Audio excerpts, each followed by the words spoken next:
कहानी की शुरुआत में एक आदमी को दिखाते हैं। जैसे एक कागज़ के टुकड़े पे एक नाम लिखा मिलता है।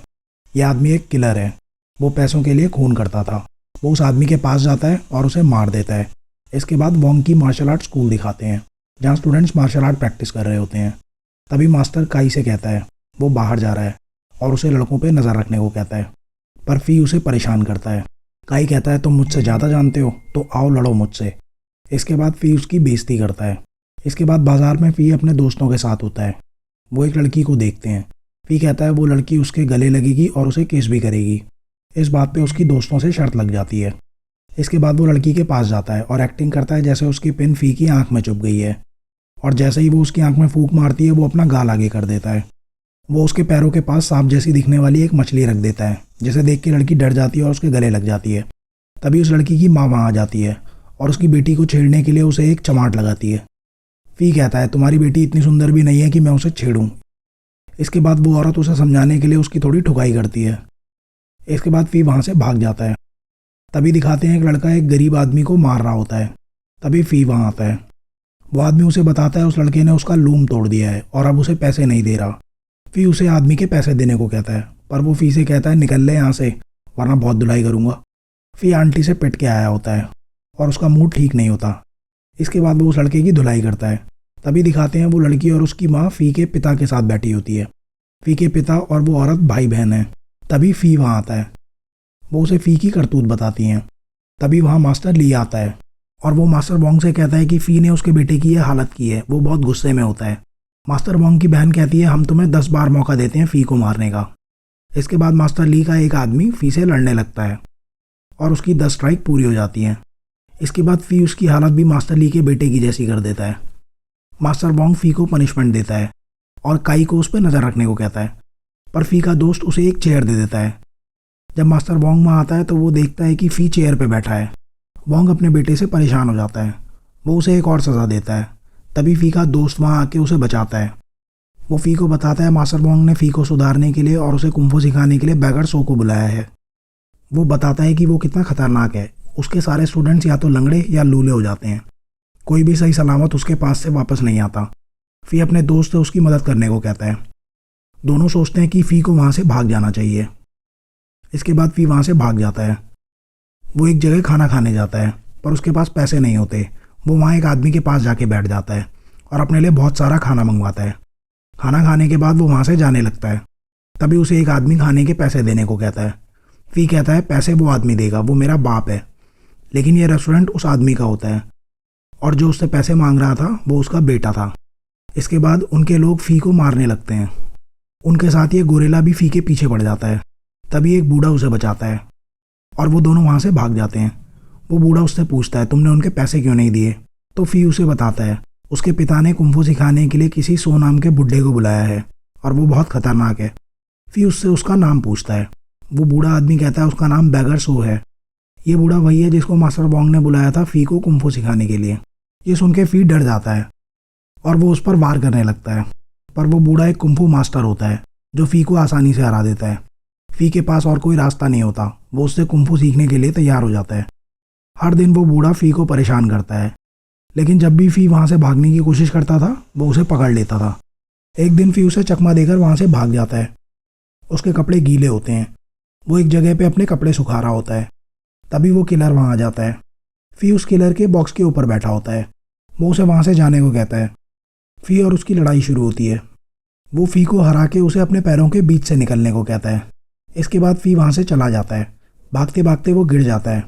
उसे उस किलर की बात याद आती है जिसमें वो कहता है अगर फी अपनी पूरी ज़िंदगी भी कुंफू सीखेगा तो भी उसे हरा नहीं पाएगा। इसके बाद फी वहाँ से वापस उस बूढ़े के पास आता है। वो अपने कपड़े सुखा रहा होता है। फी उससे बात करने की कोशिश करता है, पर बूढ़ा उसे भाव नहीं देता। इसके बाद वो उसके लिए वाइन लाता है और कहता है मैं आपके कपड़े सुखाता हूँ।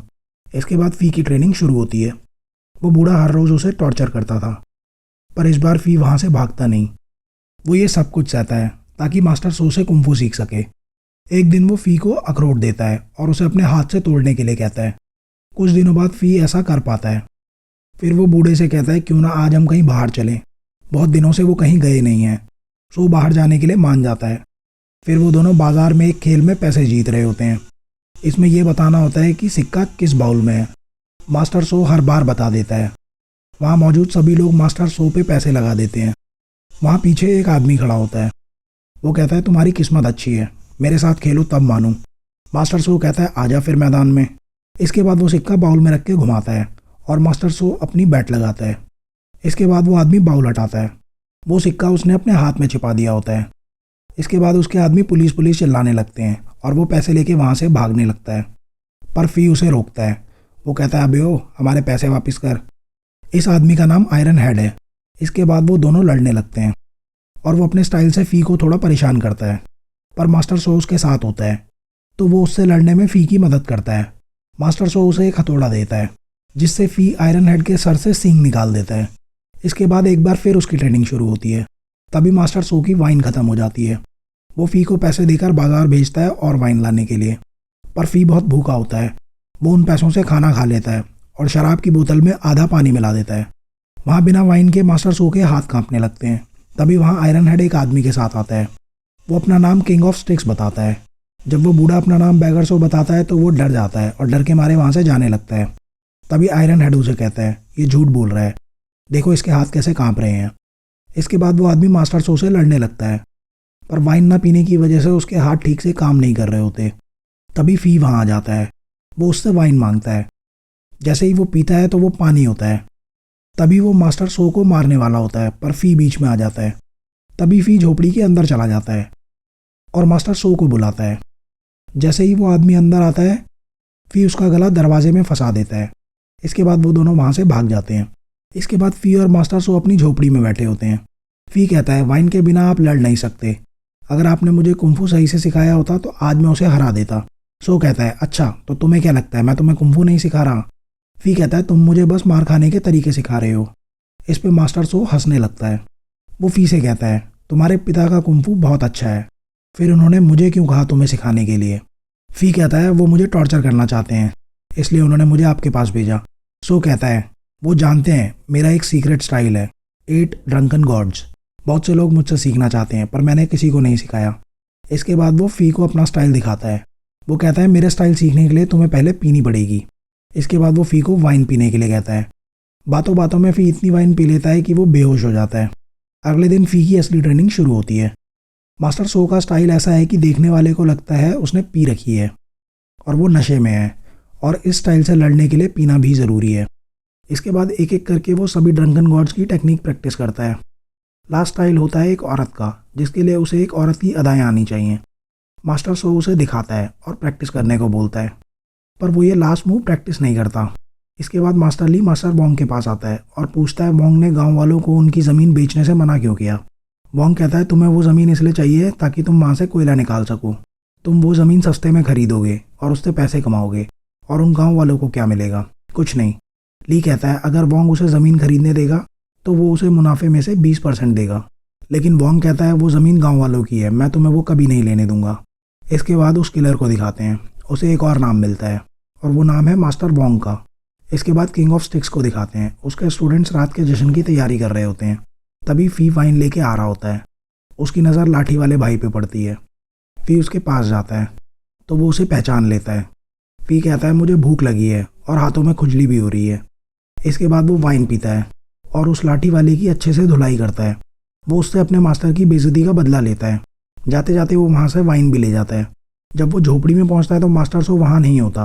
मास्टर सो ने उसके लिए एक चिट्ठी छोड़ी होती है जिसमें लिखा होता है मैंने तुम्हें अपने सीक्रेट टेक्निक सिखाई हैं, इनकी अच्छे से प्रैक्टिस करना और एक अच्छा बेटा बनना। उसने फ़ी के लिए अपनी वाइन की बोतल भी छोड़ी होती है। वहीं मास्टर वोंग अपने स्टूडेंट्स को कुंफू प्रैक्टिस करवा रहा होता है। तभी एक आदमी वहाँ आता है और वोंग को बताता है ली और उसके आदमी ज़मीन खाली करवा रहे हैं। वोंग अपने स्टूडेंट से कहता है मैं वहाँ जा रहा हूँ, तुम बाकी आदमियों को लेके वहाँ पहुँचो। कुछ दूर जाके वो आदमी पीछे से गायब हो जाता है। तभी वो किलर वहाँ आ जाता है और वोंग पे हमला कर देता है। वो कहता है उसे वोंग को मारने के पैसे मिले हैं। इसके बाद वो वोंग से लड़ने लगता है। वोंग उस किलर का सामना नहीं कर पा रहा था, वो उसे मारने वाला होता है। तभी फ़ी वहाँ अपने दोस्त के साथ आ जाता है। वोंग उसे देख के कहता है अबे गधे तू यहाँ क्या कर रहा है। फ़ी कहता है चिंता मत करो मैं देखता हूँ इसे। तभी मास्टर सो भी वहाँ आ जाता है। वो किलर मास्टर सो को वहाँ से जाने के लिए कहता है, पर मास्टर सो कहता है डर मत, मैं नहीं लड़ूंगा तुझसे, तेरे लिए तो फ़ी ही काफ़ी है। इसके बाद वो फ़ी को अपनी वाइन देता है और फ़ी वाइन पीना शुरू करता है। लड़ते लड़ते फी पूरी वाइन पी लेता है और अब वो पूरे नशे में होता है। उसके कदम लड़खड़ा रहे होते हैं। इसके बाद फी उससे लड़ने लगता है। वो उसे अपने स्टाइल से आराम से मार रहा होता है। ये देखकर वो किलर थोड़ा हैरान होता है। इसके बाद वो अपने लड़ने का स्टाइल चेंज करता है और फी की धुलाई शुरू करता है। फी अपने सारे ड्रंकन गॉड्स के स्टाइल यूज़ करता है, पर एक एक करके सब हार जाते हैं। आखिरी स्टाइल होता है मिस हो का, जिसकी उसने प्रैक्टिस नहीं की थी। वो मास्टर सो से कहता है, क्या अभी सिखा सकते हो मुझे? तभी वो किलर फी पर हमला कर देता है और उसे पीटने लगता है। मास्टर सो फी से कहता है, बाकी के 7 गॉड्स को मिलाकर अपनी मिस हो बनाओ। इसके बाद फी अपनी मिस हो बनाता है और उस किलर की धुलाई करने लगता है। आखिर में वो उसे मार देता है और ये कहानी यहीं ख़त्म होती है। कैसी लगी आपको ये मूवी? कमेंट्स में ज़रूर बताना। मिलते हैं किसी और कहानी के साथ।